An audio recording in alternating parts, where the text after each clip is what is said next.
Chapitre de géométrie vectorielle dans l'espace en terminale S. L'essentiel du cours, l'essentiel de ce qu'il faut savoir pour faire les exercices. Depuis la seconde, on parle de vecteurs, donc on fait de la géométrie vectorielle mais dans le plan. Là, on va voir donc les vecteurs dans l'espace. Eh bien, ce qu'on a vu sur les vecteurs dans le plan, on l'étend à l'espace. Dans l'espace, donc on représente ici un cube pour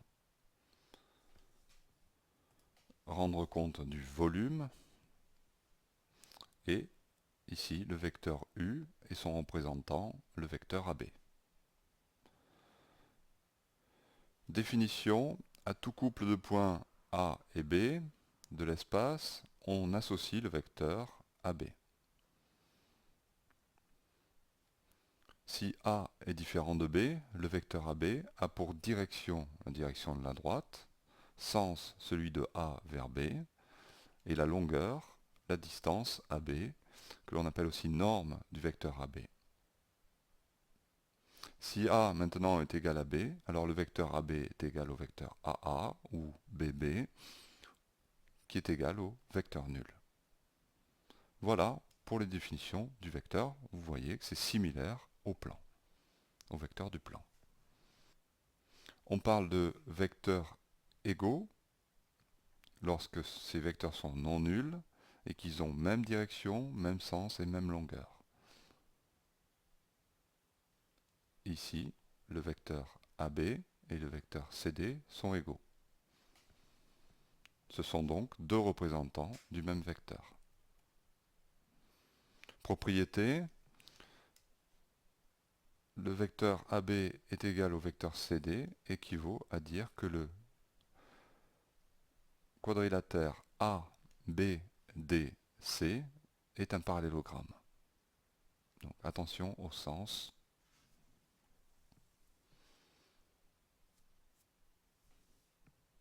Ou que, si tous les points sont alignés, alors à ce moment-là, ABDC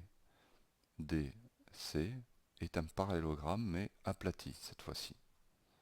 Parce que dans ce cas-là, on a bien AB, le vecteur AB qui est égal au vecteur CD, et on a un parallélogramme aplati, les quatre points sont alignés.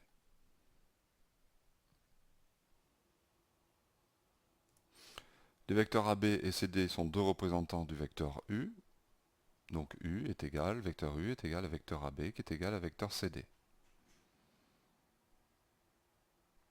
Soit A un point de l'espace et vecteur U un vecteur, il existe un unique point B tel que vecteur AB est égal à vecteur U. Ce qui veut dire que pour un point A fixé, il existe un seul représentant du vecteur U passant d'origine le point A. Les propriétés de la somme sont identiques à celles des vecteurs du plan. Ainsi, la somme de U et de V, on l'obtient en traçant un parallélogramme, c'est-à-dire qu'on prend deux représentants qui ont déjà la même origine, de U et de V. Ici on prend même origine, et U plus V, c'est cette diagonale du parallélogramme. La relation de Chasles, pareil que dans le plan, vecteur AB est égal à vecteur AC plus vecteur CB. La fin de ce vecteur est le début de l'autre. Produit d'un vecteur par un nombre réel, toujours pareil, comme dans le plan. Donc premier cas, si lambda est positif, alors le vecteur lambda, vecteur U, a la même direction, même sens et longueur multiplié par lambda. Si lambda est négatif, même direction, sens contraire et longueur multipliée par moins lambda. Et lambda égale 0, la longueur est multipliée par 0, c'est le vecteur nul. On dit que deux vecteurs sont collinéaires s'il existe un réel k tel que vecteur v est égal à ku. Une remarque, le vecteur nul est collinéaire à tout vecteur. Donc ça, on connaissait déjà dans le plan, rien de nouveau.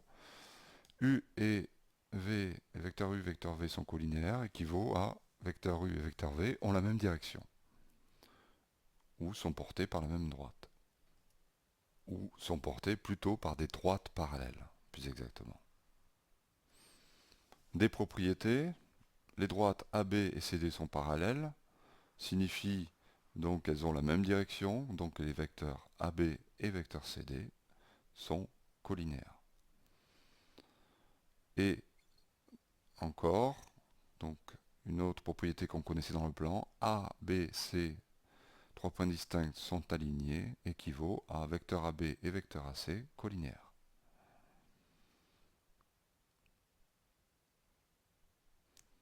Une propriété, M appartient à la droite AB, équivaut à vecteur AM et vecteur AB collinéaires. Où en fait le vecteur AB est un vecteur directeur de la droite.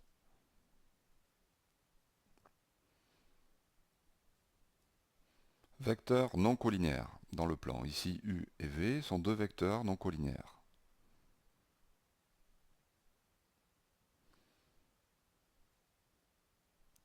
Donc si on prend un point A dans le plan, là on est revenu dans le plan pour l'instant, donc on prend A dans le plan, on prend deux représentants de U et de V qui ont pour origine A, on a donc U et V comme ça, et A, U, V est un repère du plan.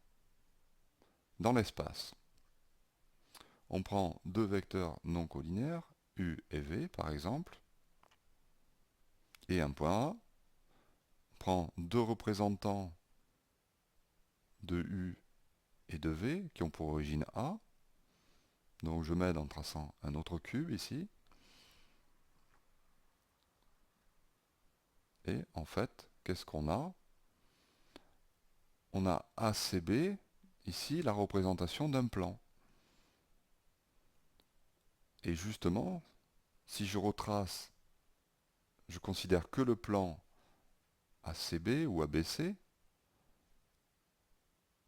donc ici le plan ABC, et bien dans ce plan, on a A, U, V, où AUV est un repère du plan ABC.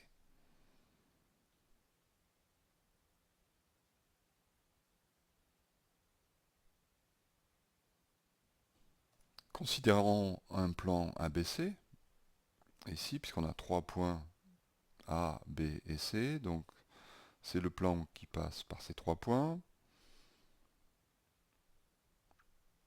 Donc ABC ne sont pas alignés, donc trois points de l'espace qui ne sont pas alignés, et un point M, un autre point de l'espace. M appartient au plan, équivaut à AM est égal à X fois ce vecteur, et Y fois le vecteur AC.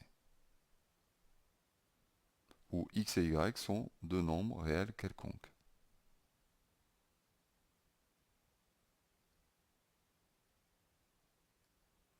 Donc en fait, qu'est-ce qu'on a fait? On prend un plan de l'espace donné par nos trois points. Les trois points, comme ils ne sont pas alignés, eh bien, ils décrivent, c'est en fait un repère du plan de notre plan ABC. C'est le repère A, vecteur AB, vecteur AC. Et dans ce repère, eh bien, on a deux coordonnées du point M, X et Y. Et on a cette relation vecteur AM qui est égale à X vecteur AB plus Y vecteur AC. Et ça, c'est vrai pour n'importe quel point du plan.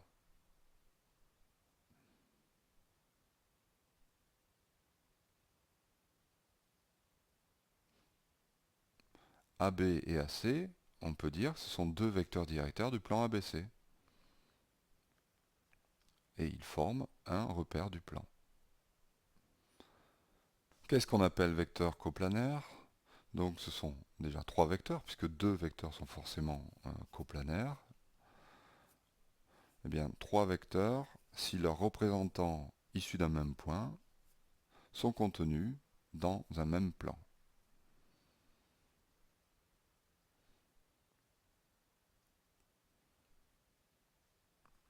Ici, deux plans, un point. On va regarder comment on peut obtenir un repère dans l'espace. Ici, chacun de ces plans parallèles est repéré donc avec deux vecteurs. C'est le même repère en fait, la même forme de repère. Si on prend donc un plan parallèle à ces deux plans qui passent par A, on aura toujours ces deux vecteurs. Donc on peut, grâce à ces deux vecteurs, repérer n'importe quel point dans ce plan, ou dans celui-là, ou dans celui-là. Mais tout dépend en fait du point ici, A. Donc en fait, il nous faut un autre vecteur pour repérer le point ici d'origine du repère. Il nous manque le vecteur qui est vers le haut. Ainsi, il nous manque ce vecteur W, donc un vecteur qui n'est pas coplanaire avec les deux autres. Et ainsi, on dit qu'un point et trois vecteurs non coplanaires forment un repère de l'espace. Donc par exemple, celui-ci. Vu que W, le vecteur W, n'appartient pas à ce plan, ben forcément, les trois ne sont pas coplanaires. Et pour tout point M de l'espace, il existe un triplet de nombres réels, x, y, z, tel que OM est égal à XU plus YV plus ZW, et ce triplet, c'est ce qu'on va appeler les coordonnées du point M.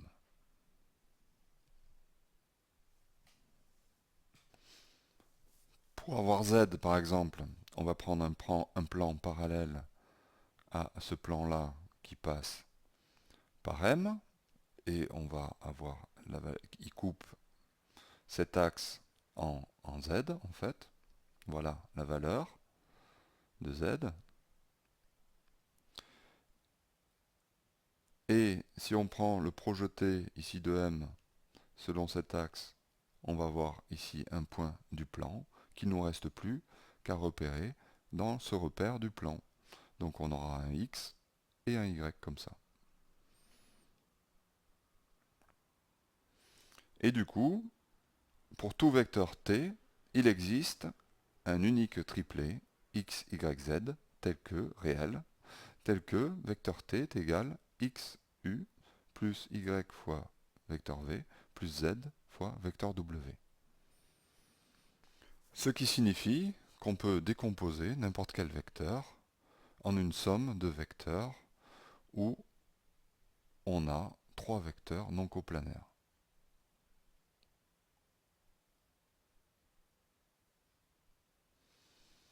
Donc supposons un repère ici O, I, J, K. Donc le vecteur U a trois coordonnées, contrairement au plan où on avait par exemple OIJ, dans le repère OIJ, on avait deux coordonnées, là on en a trois. Voilà, c'est la seule différence avec le plan au niveau des coordonnées, c'est qu'on passe de deux coordonnées à trois. Ainsi V, X', Y', Z', alors lambda U a pour coordonnées lambda X, lambda Y, lambda Z. Comme dans le plan, hein, c'était lambda X, lambda Y, ben là, il faut rajouter lambda Z. La somme, c'est comme dans le plan, c'était la somme des coordonnées, eh bien on garde cette logique, et on a donc la somme des coordonnées. La somme des abscisses, plus la somme des ordonnées, et la somme des cotes. On appelle ça la cote, le dernier.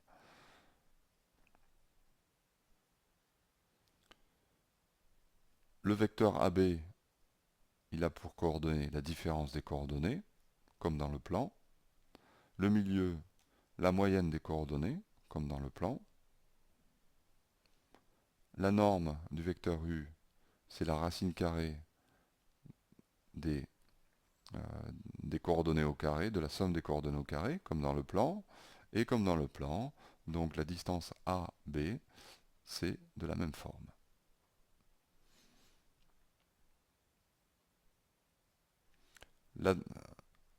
Qu'est-ce qu'on appelle maintenant représentation paramétrique d'une droite? Donc soit D, une droite, ou la droite passant par le point A, ici de coordonnées XA, YA, ZA, et de vecteurs directeurs, vecteur U, de coordonnées A, B, C. Dire que M de coordonnées X, Y, Z appartient à la droite D équivaut à dire que le vecteur AM, puisque la droite D passe par A, le vecteur AM est collinéaire à U, à son vecteur directeur. Jusque-là, rien d'extraordinaire. Donc on écrit, au lieu d'écrire collinéaire, on va écrire la relation vectorielle en langage mathématique qui est égale lambda U avec lambda appartenant à R. Bien. Mais cette relation vectorielle se traduit en coordonnées par trois relations. En effet, si on écrit les coordonnées de notre vecteur, c'est xa moins x moins xa, y moins yk, z moins zea. Et c'est égal, les coordonnées de lambda u, c'est lambda a, lambda b, lambda c. Ce qui nous donne donc trois relations, une sur chacune des coordonnées. Donc on a x moins xa qui est égal à lambda a, y moins xa, yk qui est égal à lambda b, et z moins za qui est égal à lambda c. Ceci, c'est ce qu'on appelle une représentation paramétrique. Si on parle donc paramétrique, c'est qu'il y a un paramètre, et le paramètre, c'est lambda. Ça pourrait être n'importe quelle lettre, t, k. Voilà. Et c'est ça qui va... Pourquoi paramétrique? Pourquoi paramètre? Parce que le paramètre, il varie. Il prend n'importe quelle valeur de R. Voilà. Et en variant, en prenant n'importe quelle valeur de R, en fait, notre point, ici, va décrire toute la droite.